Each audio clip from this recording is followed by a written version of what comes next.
दरवर्षीप्रमाणे याही वर्षी झाला ना मस्जिद समोर झेंडा लावायचा कार्यक्रम. चला कसा झाला व्हिडिओ पुढे सांगतो, तोपर्यंत तुमच्या भावाला फॉलो करून घ्या.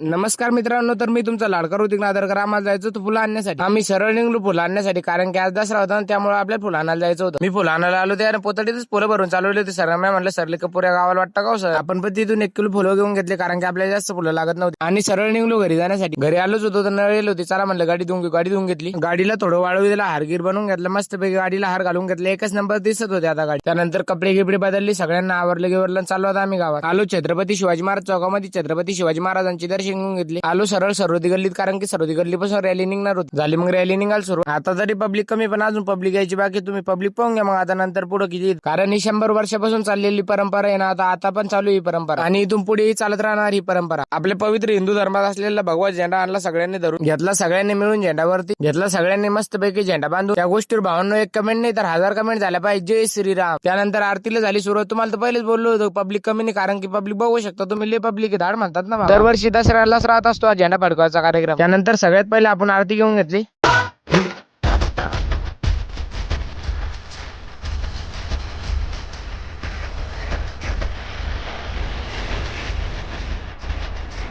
त्यानंतर छत्रपती शिवाजी महाराज चौकामध्ये दादाच्या हाताने झाली आरतीला सुरुवात.